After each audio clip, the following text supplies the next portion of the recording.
Naraan ang namamatay sa buong mundo dahil sa guho. Mga biktima ng pagkasama-sama ng iba't ibang sanhi, kabilang na ang kalikasan at kapabayaan. Ang nakapangingilabot na pagguho ng lupa, ganito kung umatake. Walang kasing bilis.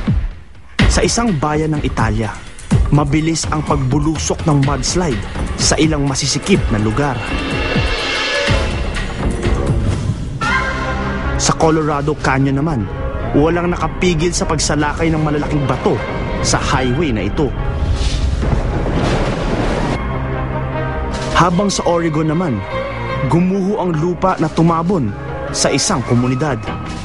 Sa buong mundo, tinatayang nasa 600 katao ang namamatay sa slides kada taon. Sila ay biktima ng walang makapigil na puwersa ng gravity at erosion. Maaring maganap ang landslide sa lahat ng kabundukan sa mundo. At kapag walang tigil ang pag-ulan, mas lalo itong nagiging mapanganib. Sa kabundukan ng Coastal Pacific Northwest sa Amerika, madalas maganap ang slides dahil sa matatarik na bundok. Tinatayang nasa 75 inches ang average annual rainfall sa lugar na ito. Our hair is pretty much rainy most of the time. Tinahak ni Glenn Bales ang mapanganib na Highway 38 sa gitna ng malakas na pag-ulan. Tinatawag na Death Alley ang highway na ito dahil sa madalas na pagkakaroon ng landslide. It was phenomenal. It was a truly amazing event. Pinag-aaralan ng geomorphologist na si Gordon Grant kung papaano at bakit nagkakaroon ng landslide. We dropped everything and ran out to witness this event, which many geomorphologists can go an entire career and never see. This creek had become this brawling maelstrom of moving water and boulders and wood. Na-stranded si Glenn dahil sa malawakang pagguho ng lupa sa gilid ng bundok. One truck driver in particular was going by each car telling us that we were stuck for the night because there was a slide in front of us and a slide behind us. Pero mas naharap siya sa peligro nang sa kanya mismo bumagsak ang lupa. You could hear rumbling. The only thing I could think of at the time was get out of there. And the next thing I knew, I was hit with so much mud in the face that I couldn't see anything. Naipit si Glenn sa loob ng kanyang truck. Lalo pa siyang nalagay sa panganib dahil sa mabilis na pagtaas ng tubig sa isang kalapit na ilog. Ulan ang pinagmumulan ng maraming slides.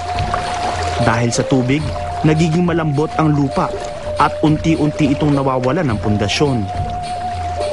At kapag nawala na ito ng kapit, magiging mabilis ang pagbulusok at pagbuho nito. Naranasan ng maliit na bayan ng Banks ang bagsik ng landslide sa kanilang lugar. Kapag nagkaroon ng slide, ang matitigas na bagay o solid ay maaaring maging fluid o liquid. Tinatawag ng mga geomorphologists na debris flow ang pangyayaring ito. Napilitang lumikas ang 600 katao sa lugar dahil sa mabilis na pagragasa ng debris flow. These steep mountain landscapes, roots of trees play a very important role in keeping these thin soils attached to the hillside. Isa sa mga lugar na mabilis ang pag-unlad, ang rehiyon ng Pacific Northwest. Gayunman, upang makapagtayo ng tirahan rito, kailangang putulin ang maraming puno na nagsisilbing suporta ng lupa. One of the big issues in this landscape has been what are the effects of cutting trees, because that component of cohesion is lost. Sa isang construction site sa Oregon, bumigay ang lupa sa gilid ng bundok. Mabilis na nilamon ng debris flow ang isang bahagi ng subdivision.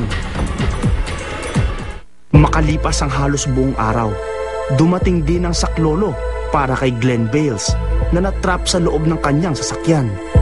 Kaagad na dinala ng Coast Guard si Glenn at ang iba pang survivor sa ligtas na lugar. Hindi makapaniwala ang mga otoridad kung papaano nangyari ang malawakang landslide sa lugar. Bukod kay Glenn, mabilis na tinulungan ng mga rescuer ang iba pang motoristang na-trap sa landslide. Sa kasamaang palad, isang babae ang namatay.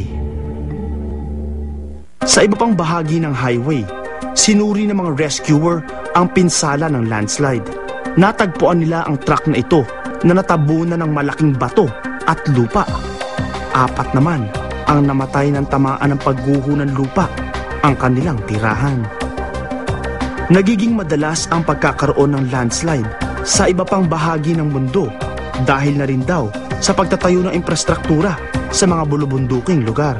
Sa Amerika halimbawa, nasa 25 hanggang 50 katao ang nasasawi kada taon dahil sa mga landslide.